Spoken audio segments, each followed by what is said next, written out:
جو کارکردگی ہے اس پہ وہ بات کرتا، بتاتا کہ میری کتنی کارکردگی ہے وزیر اعلیٰ کے پی کے 6 ماہ میں انہوں نے کیا کیا ہے، تو وہ تو ان کے پاس تھا نہیں. یہ سارے وسائل جو ہے کے پی کے جو کنگال ہو چکا ہے، 11 سال سے ان کی حکومت ہے، یہ سارا انتشار میں ان کا پیسہ جا رہا ہے، سوشل میڈیا میں پاکستان کے اداروں کے خلاف جا رہا ہے.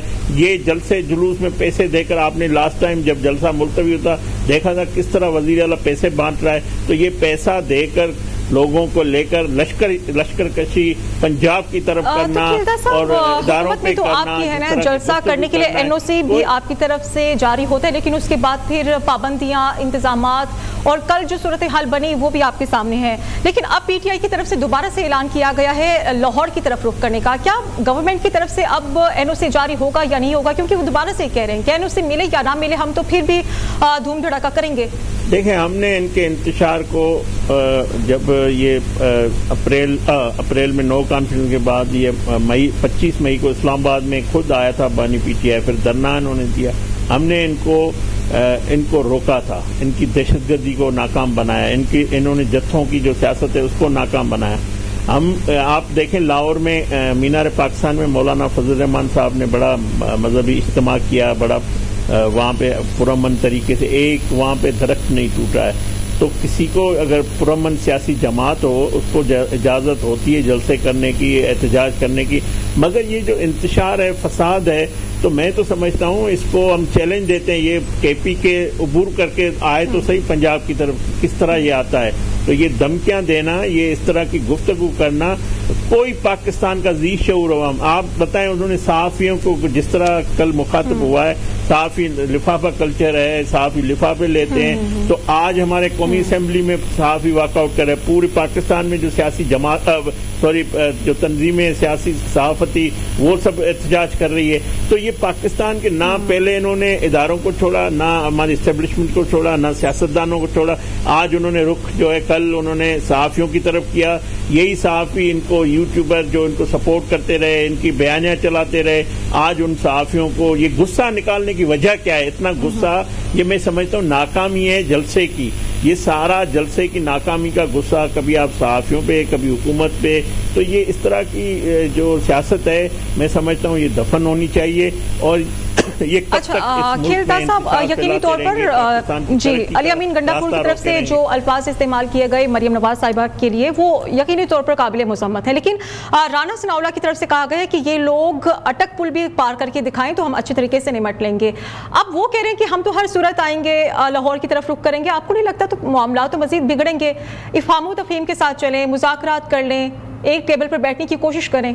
دیکھیں، بات یہ ہے کہ ہم کوئی ایسا غیر قانونی کام نہیں کریں گے. ہم قانون اور آئین کے مطابق اقدامات کریں گے. آئین اور قانون کسی کو انتشار فساد پھیلانے کی اجازت نہیں دیتا ہے. پرامن جلسہ کرنا ان کو حق ہوتا ہے. انتظامی جو ان کا جو ماضی رہا ہے وہ بڑا جو ہے بدترین رہا ہے اس حوالے سے. تو یہ میں سمجھتا ہوں ان کے انتشار کو ہم روکیں گے. ان کی جو اس قسم کی سیاست ہے جو کل گفتگو کی ہے، یہ چاہتے ہیں کہ دو صوبوں کے درمیان، دو صوبوں کے عوام کے درمیان، زبانوں کے درمیان تقسیم پیدا کریں.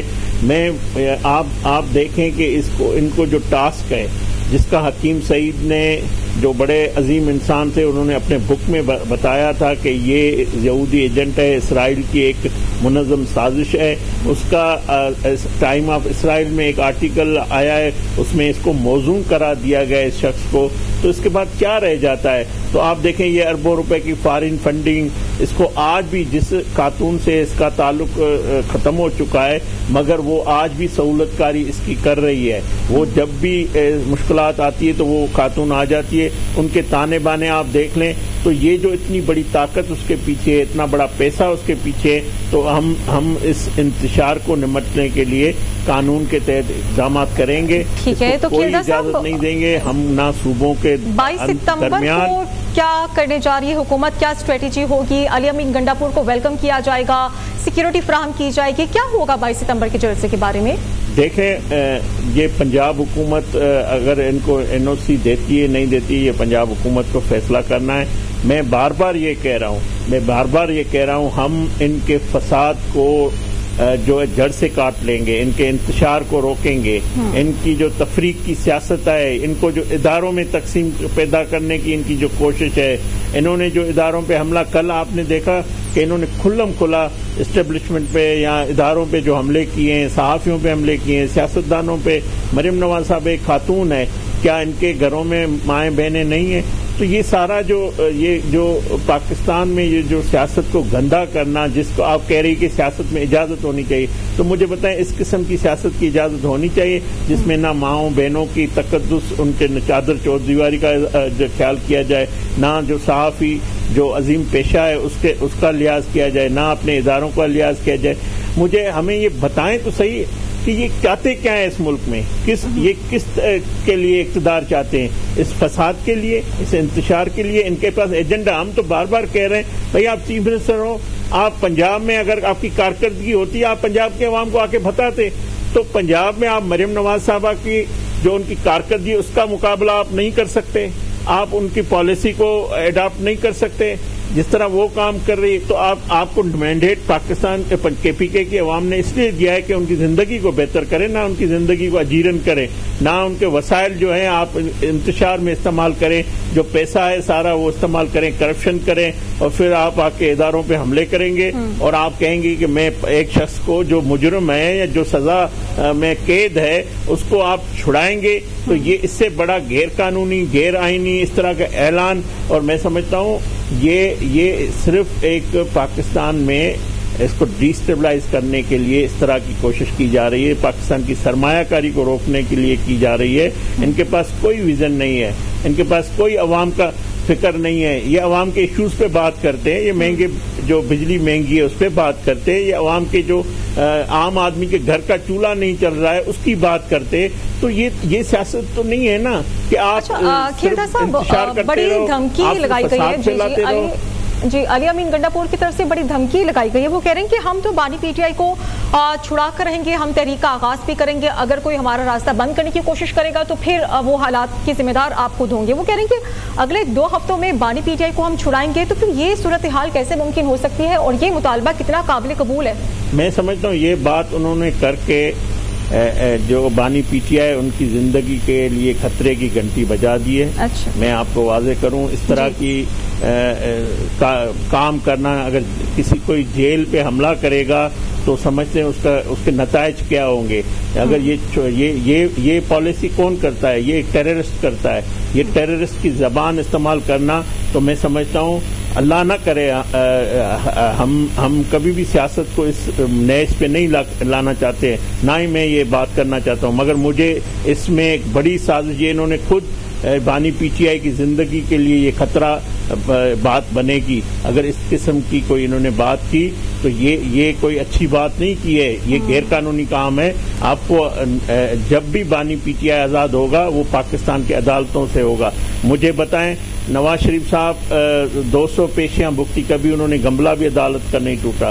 ان کو وہ اپنی بیٹی کو، اپنی جو بیوی ان کو بیمار تھی اس کو چھوڑ کے جیل میں آیا، جیل میں آ کے انہوں نے گرفتاری دی اور وہ جیل میں بیٹھے رہے۔ اگر انصاف ان کو ملا انہی عدالتوں سے ملا، فیصلے بھی انہی عدالتوں کے ہوئے تھے، مگر انصاف وہاں سے ملا۔ جب انصاف ملتا ہے وہ سرخرو ہو کر باہر آیا۔ یہ اس طرح کی ٹیررسٹ جیسی زبان استعمال کرنا، یہ بانی پی ٹی آئی کا میں سمجھتا ہوں اس سے بڑا دشمن اور کوئی ہو نہیں سکتا جو اس نے کل بات کی ہے۔ ٹھیک ہے، اور کھیردا صاحب آج ایک اور بڑی ڈیولپمنٹ ہونے جا رہی ہے۔ وزیر اعظم اور صدر پاکستان کی طرف سے عشائیہ کا اہتمام کیا گیا جس میں تمام اتحادیوں کو مدعو بھی کیا گیا ہے، اور آنے والے دنوں میں یقینی طور پر بڑی اہم قانون سازی بھی ہونے جا رہی ہے۔ آج چیف جسٹس کی طرف سے کہا گیا ہے کہ میں بالکل بھی اپنی مدت ملازمت میں توسیع نہیں چاہتا۔